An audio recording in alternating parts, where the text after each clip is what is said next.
Inside Story Uganda, real source of political updates.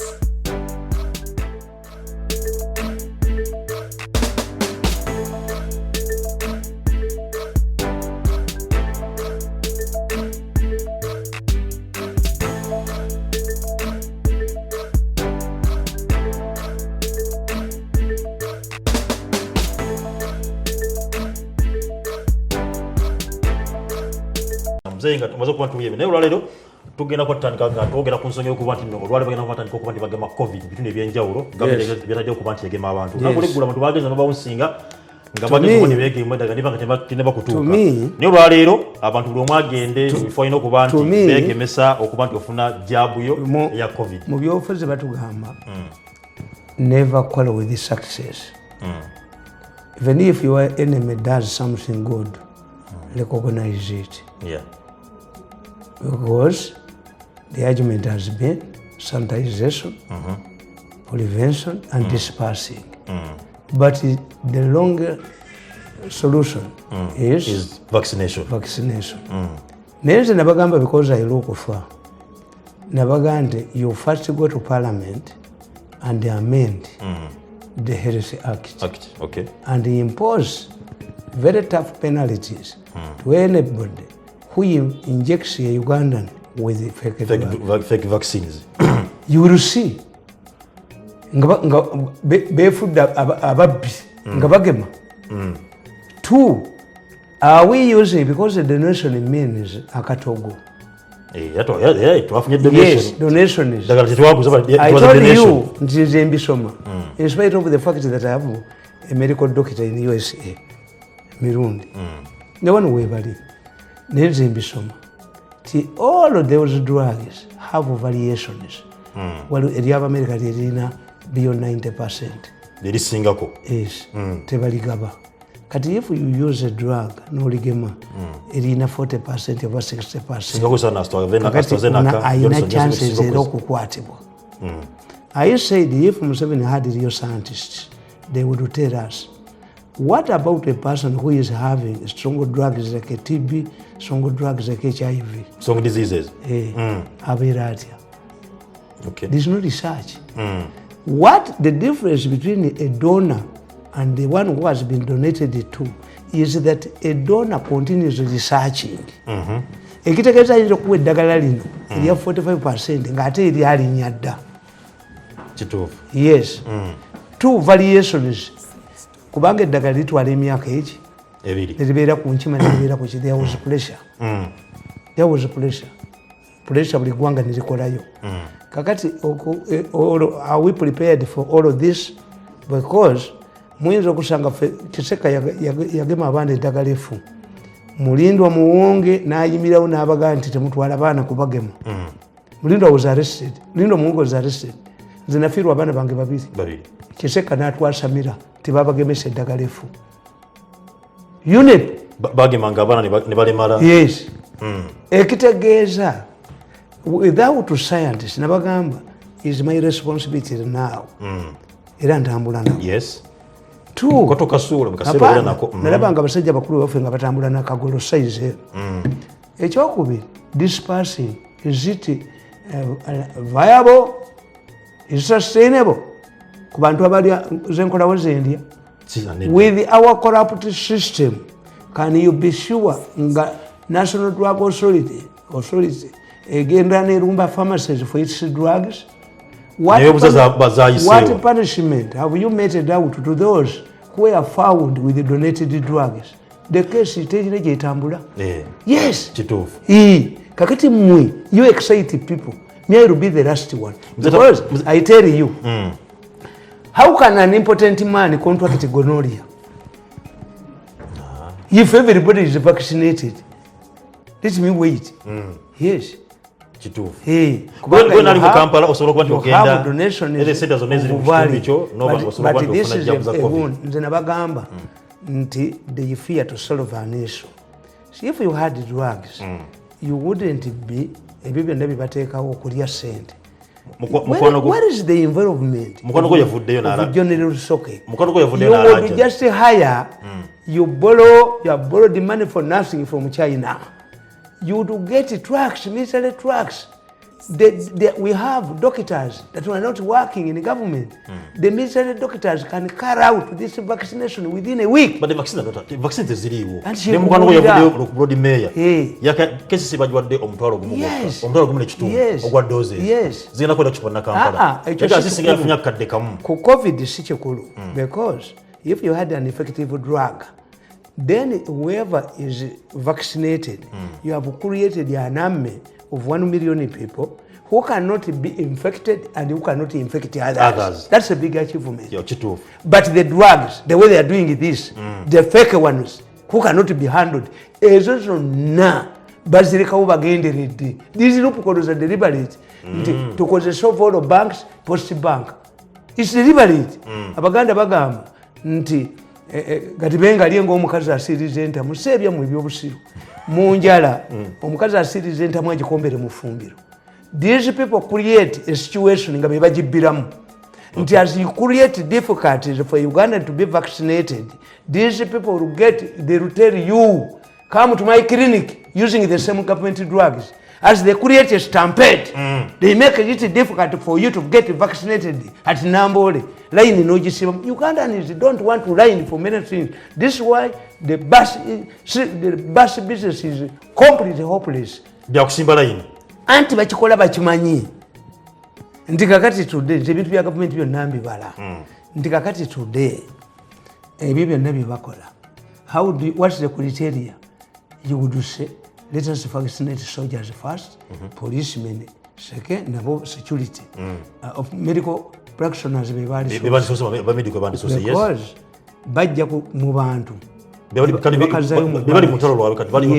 You set priorities, but you cannot create a stampede.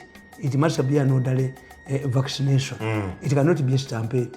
A stampede is intended to create loopholes for stealing money and selling goods. Era kankubulire nga tetunakivaako Kasolo namuyamba nnyo. Miso yayamba Kasolo. Akasolo tugenda kujja. Ani kubuuliza. Tugenda kujja Kasolo. Tugenda kujja Kasolo. Bye bimu. Njasulumiza ensonga ya COVID. Parliament yazudde obukiiko bwa Parliament bubiri. Akaloko government n'akalondoola omusolo gw'eggwanga nga kazudde nga mu Kampala wekana kisoka gyogerako bagamba nti Kampala yawa abantu ssente ziri excess bawa abantu excess bawa abantu bayisama abantu bakaaga dina 79 ssente zaavaawo naye ono gundi gwenda bono ani minister local government omanyi bakugambye embwe omuguto ogumu gugeza embwa. In Uganda you can easily tell a thief by a swollen stomach. Where has Magezi got this swollen stomach? Is he now turned to drinking a kweto malwa? After taking money, COVID money to local government, he shouts at the people abana abaliwan abakolera mu 7 yakalu. How have you acquired that swollen stomach, Mr. Magezi? Have you now switched it to malwa or quit? Esente ziringa njaga jinywedde bamulaba. Nkugambye nti you cannot tell me this bureaucracy from Ministry of Finance to the Post Bank that is semi-functional with the debts, then to the telephone companies. How? All of these are created to steal money. Nemze tamale mtu bisesa. Mukono kwere yavudeyo Kasajja. Na kudalira abamasomero. N'abagamba nti buli ayine budget esomero. The rate Kasajja. Atunde ebibye asobole okuba nti yenu nula. Kasajja. You would respect yourself and go. Wagula omusajja n'omulimu ngewamu tosobola kuyitamu. Nze nagende wannabbanja ne malayi nakuwesi. Kasajja okujjako nga mbuzi ze zimulonza. Ayina embuzi nnyingi. Kasajja cannot win a constituency. Era yagula musajja najja. Kakati mu budget tewagisoma. Why don't you respect yourself, Kasajja? I heard about Kasajja when he was a UPM candidate in 1980. Gwatakuta nimwe bivajuga n'otajjawo ngalabi kiki? Kasajja, late Kasajja. Don't talk nonsense. Kasajja si mugenzi. Late. You can remain ngoli late. How can you tell people nti mutunde ebintu bya amasomero? Kasajja is scenario. It shouldn't be allowed to talk in public. It's scenario. Resigning. Uyugire chibi busiru. Nogamba abantu. A streamline must cut across. You are opening up schools. Yes. And the priorities batayina. Priorities. How can you tell kubanga mu process temujimanyi? One. Amasomero nze business neza Uganda nzimanyi. Nazibeeramu. One. batandika essomero nga lya bibiina ebyo bisatu kasaliisa abaana ne bagula ebigezo bano abaalitandika ab'okukyalo nga bali bagobamu it brings the people from Kampala. Two, these people extend business acumenship to education. Okay. Education cannot be for business. This is service. That's why it is government and missionaries for charity. Education cannot be expensive. If you try, if you make education expensive, the alternative is ignorance. Kakati, no, that's why Museveni yakubalita UP in reducing the costs. Yes. Don't even talk about UP. UP kakati. Private schools let me tell you. Chingendo kusoma wano. Okay. Kakati ekyokubiri amasomero ago gali bwe gati. Amasomero ago gemulaba. Olu ekimu ku byo naddala private schools gagenda ebweru ne galanga using different photos. Abaana ne bava Kenya ne bava Tanzania agenda okutuuka no ng'essomero libalanga ebizimbe byabaddala n'alyokya. That's why schools are burnt always. The second point in the schools, especially private schools, management, financial prudence. Abaana nga bayingira mu first term afuna sente nyingi naye nga kaasi ya mukazi we oba girlfriend we mukazi we yali mu kantini kakati n'aleeta bizinesi ye mu bizinesi y'essomero kakati n'addira sente ezo n'aziragirizamu emmotoka e Japan. Abaana bookya amasomero nga tamu egenda kuggwako. Two, there must be heavy investment. Why? Especially private schools. Omwana agenda mu private school ye mulalu agobeddwa mu masomero ga gavumenti agalina discipline. Omulalu oyo ajja n'ennyina oyo omwana ali stable ajja n'ennyina mami wano tebakajjuza mami wano tewali swimming pool mami kakati essomero ly'omugagga ery'abaana to accommodate abaana aba standards oyina okumutegeera tensasula $3 mu nursery. Why? I cannot risk my younger gundi omwana ngono n'omukozi bamukuba bamulyako emmere bakola ki naye agenda China omukazi agenda China asobola kyava kinza okusasula obukadde bumeka kakati n'amasomero gano aga secondary school aga private eryana lino lyamanyira kulya bulungi baana babagagga balya hafu ya nkoko kakati maintaining a school n'okulya hafu y'enkoko era abaana abalenzi bali very destructive mu masomero. Amalisa gaabwe osanga bagasiza abaana abawala bali peaceful ku ssomero. Problemu yaabwe pads the block nga bwolaba eno ya Kananasan. Kananasan is factory was killed by pads. Tosobola kuddya abaana bawala 4,000 n'obateeka mu kifo kimu. The sewage system was blocked. When you go to India, most of the women who work in the textile industries are old women. Neti bakola research. Kakati bana abaana bana abasajja sente bazinvestinga. This is why Sudiru moved into schools. Sudiru as a businessman saw in his bank nti buli ayina essomero ng'egula emyezi 2 taamu egweko agenda n'amwewolako. Yes, Sudiru n'ategeeza nti these people lack a financial prudence. Sente bazijjamu nebaziteeka mu bizinesi endala abaana ne batalya mmere. Era nabagamba nti wootegerera essomero. Me I can understand. Do you know why? Buli banka yonna insurance ekoma ku $3,000,000. Buli banka? Yes, $3,000,000. Insurance kwekoma.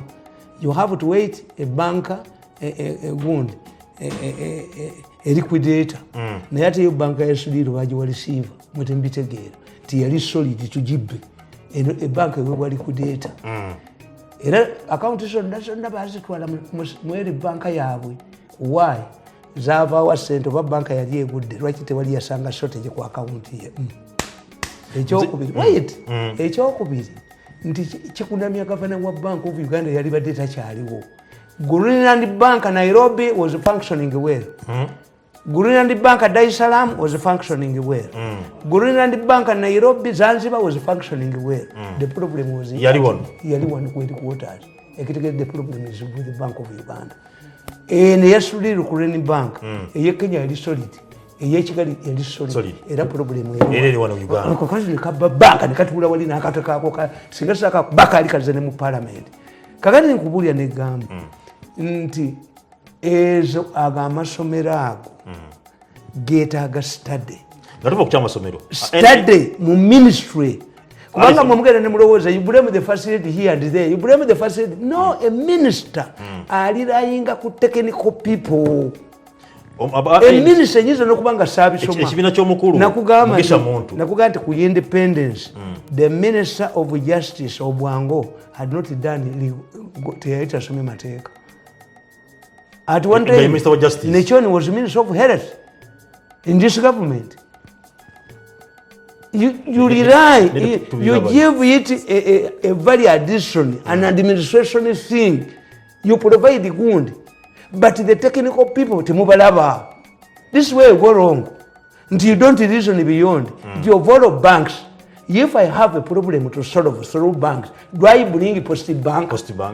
Or centenary? Government. This is not organization civil servants. You would get a widespread bank. Never banonya and they are easily baja basibano baba mareu. Kuba if you get a man like me, no nga mu future ya government ndibera igigi mujja kudduka. Kuba temuli reasoning. A thief must be highly intelligent man, not to leave his footmarks. Kapa esobola okulya emmesa ku ssuuka enjeru n'omusaayi n'ekukombawo. These are not thieves. These are arrogant fellows. Bano si babbi bajuuzi. Bano si basuma. These are arrogant fellows. How do you expect to kill people every day in the hospitals? Kubanga nimuleeta n'omupakistani najja wanattirewo abantu. Nti mujja kutta abantu from 206 mutoka olwaliwo nga tebabakutte. Nga muyina ebizimbe, muyina ki kyonna. Nti wehanigaga the media n'emirundi temugangire. Ngani gwe mujoga balenzi mmwe. Ani gwe mujoga bavubuka mmwe. Mwamponyi kubatta. Mutembye ennyonyi nga muli balamu. If you fail to go, government will be forced to vomit you. UN agents will grab you like grasshoppers. Ngatukome kushia evidence. Ngatukome kushia masomero mzee Tamale. Ekibina cha NT chavudde ne kisaba government ebere kulawa masomero. Buchojoga KASAJJA go wajoga mwatajo. Akasajja ke kalise bizibu mukwanga. Ke kawandika bi report byo ne sente ke kazibu. Abasajja babagamba muntu wenguzi ya millions of dollars. Ne bagenda mba China ne bajja millions of dollars 10. Ne bagenda Oman ne bajja millions of akasajja kazibu. Ne kagenda n'entwe yako n'entwe ke kalise bizibu mukwanga. Akasajja akunga musebe ntanaka kwataka bamukomera obaka go bakuba baba family. Kagere wodreke na kagamba. But I'm already here. Basirikale ne bakatwala ku pick up n'entwe yako n'entwe bakajja ku serena n'entwe n'ensi n'amazina mu diro lyange. KASAJJA gwe abaziba bagamba. Okatere mandu anti injini yeseza akayo kali bakalijo. Do you know what it means? You can humiliate a mandwa. You can force it to urinate in his trousers. You can even force it to do more bad things than urinating. But once it wakes up, emando bwesituka kutaka kyekola kalenzi gwe okatera mandu anti injini yeseza akayo kali bakalijo. That in the future you have to pay. You are paying now. You are paying now by boarding to Hague. Ensonga sajja kwamaliza tudde ku nsonga President Museveni yavudde n'abentinga ne Kabaka Ssaabasajja Kabaka Nakasero era nga tusuubira nti ensonga zaalimu nga zikusa ku nsonga z'ettaka bingi ebivudde ne byogera ku nsonga z'ettaka si nsonga z'ettaka ndikankubuulize you see abo b'amayanja tebamanyi kukolera Museveni what it means. Museveni is the only president who has coexisted with Mengo. Obote abemengo bamulema 1966 crisis. Okay. Amin came riding on ebyaffe. Yakwata Abu Mayanja n'amugoba mu government. The moment Amin realized nti okubika akabugo bali bataddewo kabaka mulala yabanoonya bonna abatte n'akwata omulangira Mutebi n'amuga nti gwe genda ebulaayi osome obwakabaka tebukyadda. Waliwo omukazi ono gwe bayita Bwojo temumanyi. Bwojo yatawanya nnyo State House. Ne kati is quite I think is old. Bamweyambisanga okuba Ameria. Talking all nonsensical things about Ameria. Kakati omukazi gundi oyo yalina bbawe nga bamwita Bwogi. Bwogi nga yakulya Ministry ya Information. Kabaka visited there nga azze wano bamutaddeko amini bamubuulidde nti bakufeze Kabaka bamutaddeko, that is a successor now. Kabaka bwe yagendayo Mulangira Mutebi bwe yagendayo n'akola ki n'adressinga staff. Bwogi n'afukamira n'amwanjulanga Kabaka. Omutwe gwa Bwogi bagusanga Nammanvu. Yes. Amini n'ayita abataka mu conference center to explain what it means. Obwakabaka tebukyadda. There was also a statement from the Abakiga telling the president, tokiza Bwakabaka. Nabaga nti Abakiga bwe bakola constitution eyankaaga mu ebiri nti buli traditional leader asobola okufuuka president wa Uganda, which is targeting Mutesa. Abakiga baateekawo Lutakirwa Bikangaga, the most educated Mukiga. Yes. But the Itessos refused. The Itessos now have a Morimori because there is a Pajero and 5 million, which was not provided before. Yobuti yali ateze kitimba ki. Kakati Museveni bw'omutunuulira has been making concessions to Uganda. And that's why he has coexisted with them. Yabategeera bali corrupt. The very corrupt fellows. Kasita omulaba ono ng'ataddemu gaalubindi zaage, so you were said. That's a commercial man. Corrupt how? Era namuwandikako wano. Oyo lumbe. Omanyi Kabaka yejjako Kabaka yejjako abagunde. Kabaka yejjako abataka. Kakati nakugamba nti ono omwami mwangu nnyo. Omwami ono mwangu nnyo. Ono omwami mwangu nnyo okufuga.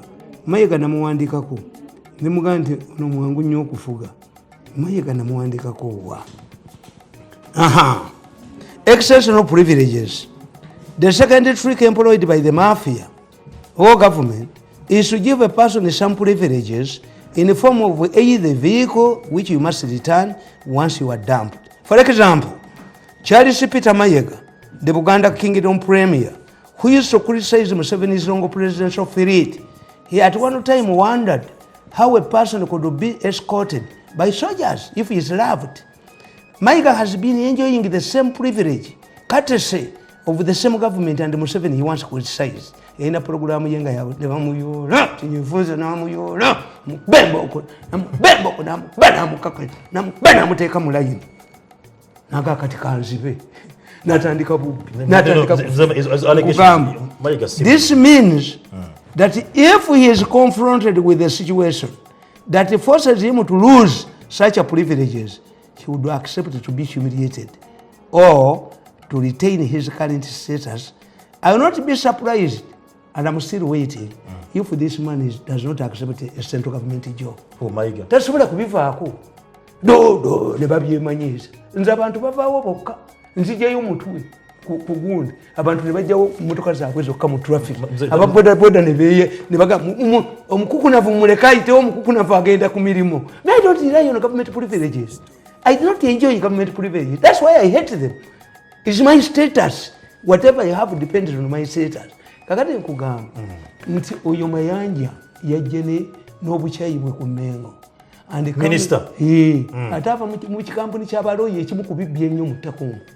Nalyoka wandika bw'ekiwalaata ekiwalaga. No. Gwoba onoonya bukyayi bwe ku Mengo. Museveni has known in 35 years. Museveni knows how he has been dealing with these people. Yatula n'ab'essaawa 72 ne bakeera ku makya ne bamugamba nti tukkiriza regional ne bagigaana. Did he fight them? Nabagamba nti ne bw'olaba Kabaka byayogera. Kagame, President Kagame, His Excellency, ne President Uhuru Kenyatta baategeera Museveni, Kenyan politicians. They have a strong relationship with Mengo. I told you that if Museveni is a lion, Mengo establishment is a hyena. A lion cannot kill a hyena. Yes, this is why whenever we have elections, the Mengo strategists make a gamble. They tend, the Kabaka flies, n'agenda ebweru, n'akibalekera. 2, he dissolves the Lukiiko. N'addira abantu be bagenda mu side zone. Now why? He knows, as a good strategist, what Museveni gave Uganda is enshrined in the constitution. Cannot take it away. Yeah. So, when you support Museveni, Museveni will maintain what he gave you. And he cannot remove what is enshrined in the Constitution. When you make a gamble with the Besigye, he'll call you. Nimze Tamale, Bogamati Museveni gave. Abamanyi obubbi bwabwe, abamanyi obusuma bwabwe, abamanyi okulya kwabwe sente, abamanyi eddabo gundi yaabwe. Ebyo twogerako bya buwangwa ate nga bya how come that immediately after meeting Museveni Kabaka went to Germany for treatment? They were looking for money. That's the proper explanation. Buganda ina simbi za ngizijjagwa bayina sente mikaba bafera bufera bufera nga n'amasiro gabalemye. How can my father, if I had my father, enyumba ye waffe kitaffe nga yakomyewo ayitawo nga tamanyi. Mzee Tamale, Peter Mike agoyogerako. Katugende mbola. Neno gamba n'amasiro agalimu bakabaka ku mudidi omulenzi oyo omudidi gwe yayola, omudidi gwe yasomba n'asomba n'ebunyolo n'asomba nawa. Bashakabaka amasiro enkube gakubira bwere bakubira bwere. Peter Mike agoyogerako. Nga ne UN ne UNESCO yaleeta sente. Olumu bali muvumbagira omulenzi oyo bali muvumbagira. Peter Mike agoyogerako yajja kuba Katikkiro nga Buganda ina budget ya buwumbi butaano. Nkugambye tuli mu 10 give me a hospital for Mengo. Give me a school for Mengo. Will the government allow it? Yes. Government investing in the social good. Give me the donations Mengo gave recently to COVID people if they have the budget, if they have the money. Where does the budget go? Oh, ate tufuna nka Katikkiro mu ferengo oyo. Bakatikkiro bonna oyogedde bigambo bibiri nti Mayiga mubbi mufere nsaba obumenyewo kubanga tolina bukakafu. Let him take me to court and account for this man. No, it's obvious. As I've told you about Magezi, that Magezi was a tiny man like me, but after getting money for local government and what which are not seeing what the stomach is swollen, and unless he tells us that he shifted from Omulamba to Marwa. Oh, he shifted from Omulamba to Kwete because of Kwete. Akabuto Kerega.